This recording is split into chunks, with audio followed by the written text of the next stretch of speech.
Everyone welcome back to another video. કેમ છો? મોજમાં પણ મોજમાં. અને ફાઇનલી છે તો આપણે વડિયાથી આવી ગયા છીએ અને બીજો દિવસ થઈ ગયો છે રાજકોટની અંદર. અને આજે જવાનું છે ડીમાર્ટની અંદર કંઈક વસ્તુ લેવાની છે માટે. અને જો ફાઇનલી આપણે છે તો કુર્તી પહેરીને રેડી થઈ ગયા છીએ.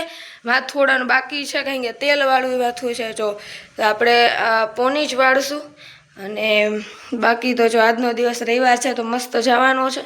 તો ચાલો જોઈએ મમ્મી શું કરે છે. મમ્મી લગભગ ઉપર ગયા છે, કપડાં વોશિંગ મશીનમાં નાખ્યા છે સુકવવાનું. જો બાકી એકદમ અમે ફ્રી થઈ ગયા છીએ. 9 વાગ્યા છે, 9:30 આપણે ડીમાર્ટમાં જશું. ત્યાં સુધી આપણે રેડી થઈ જઈએ. ફાઇનલી આપણે ડીમાર્ટમાં જવા નીકળી ગયા છીએ. તનિષાબેન પણ આવ્યા છે રોકાવા માટે રાજકોટ. અને જો આપણે રેપિડો જ કરી લીધો તો જો ફાઇનલી બેસી ગયા છીએ. તો ચાલો મળીએ ડીમાર્ટની અંદર. ફાઇનલી ડીમાર્ટમાં પહોંચી ગયા છીએ. અને જો અહીંયા વિડીયો ઉતારવાનો થોડો ઇશ્યુ આવે એટલે મેં થોડોક ઉતાર્યો છે. અને જો ઘણી બધી વસ્તુઓ મેં લીધી છે. અને જો અત્યારે પગ લૂછણીયાને એવું જોઈએ છીએ.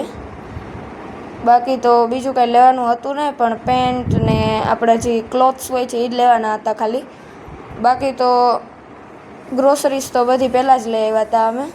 તો જોતા રહ્યો તમે ગાઈસ. તો ફાઇનલી ડીમાર્ટમાંથી આવી ગયા છીએ અને મારા દીદી સલાડ સુધારે છે ને તનિષાબેન બેઠા છે. જો અત્યારે 12:10 થઈ ગઈ છે ને તારક મહેતા ચાલે છે ને એક બાજુ છે તો રસોઈમાં શું છે જોઈએ. જમવાની રેડી થઈ ગયું છે. આમાં છે સંભારો છે મરચાંનો, અને અંદર જોઈએ તો નૈડાનું શાક. અને મમ્મી લોટ બાંધે છે. અને આજે છે તે આપણે સફેદ ચણા પણ પલાળ્યા છે જુઓ તમે, કારણ કે રાતે આપણે છોલે ભટુરે કરવાના છે તે માટે. તો ચાલો જમી લઈએ, ત્યારબાદ મળીએ. તો મજાનું જમી લીધું છે ને જો આપણે ફેસ વોશ કરી નાખ્યો છે અને કપડાં ચેન્જ થઈ ગયા છે કારણ કે હવે આવી ગયા ડીમાર્ટમાંથી. અને મસ્ત મજાનું જમી લીધું. ઘણી બધી વસ્તુ લીધી છે. મારું પેન્ટ લીધું છે, આખી જોડી લીધી છે. તો તે તમને જ્યારે પહેરીશ તો દેખાડીશ. ચાલો સૂઈ જઈએ અને સીધા મળશું બપોર પછી. તો 5:15 થઈ ગયા છે. રાજકોટમાં એક ફંક્શન હતું તો મારા બા છે તે એ કારણે આવ્યા છે અહીંયા રોકાવા માટે. અને જો મજા આવે સાથે હોય તો જો મારી દીદી અત્યારે મહેંદી કરે છે ને બા છે તે એમનેમ સેટીએ સૂતા છે. ને તનિષાબેનને જો અમે બેઠા છીએ અને વાતું કરીએ છીએ બધા સાથે બેસીને. બસ હવે 6:45 થઈ ગયા છે. અને જો હવે હું રસોઈ કરવા માંડી છું કારણ કે નવીન હોય એટલે હું જ બનાવું છું, તમને ખબર છે. અને જો લોટ બંધાઈ ગયો છે, એની અંદર દહીં છે, મીઠું, ખાંડ અને મેંદાનો લોટ નાખી દીધો છે. અને સાથે સાથે ડુંગળી, ટમેટાં, લસણ સુધારી નાખ્યા છે.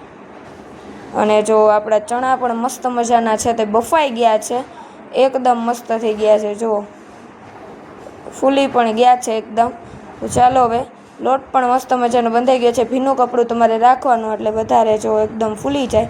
તો થોડીક વાર આપણે રહેવા દઈશું એને.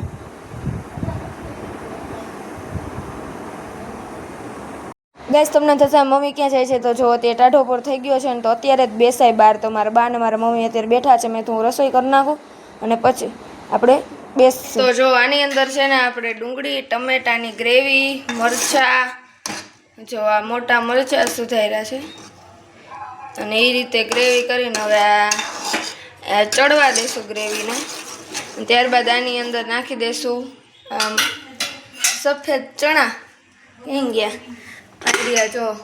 અને પછી એટલે આપણું શાક છે તે મસ્ત મજાનું રેડી થઈ જશે. હવે આની અંદર છે તો તમે શું કહે છોલે ભટુરેના જે છોલેનો મસાલો આવે તે પણ નાખી શકો અને તમારા ઘરના મસાલા પણ ચાલે, કારણ કે આ ટેસ્ટ, કારણ કે ડુંગળી ટમેટાની ગ્રેવીનું બધું હોય તે માટે. તો ચાલો હવે આપણે આની અંદર નાખી દઈશું ચણા અને પછી ત્યારબાદ થઈ જશે રેડી શાક.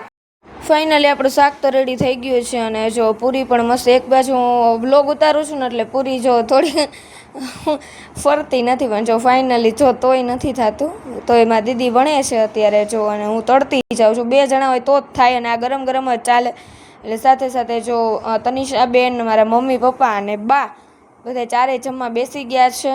અને જો અને શ્રીખંડ પણ છે સાથે. તો ચાલો બધા છોલે ભટુરે અને સાથે શ્રીખંડ છાશ ખાવા.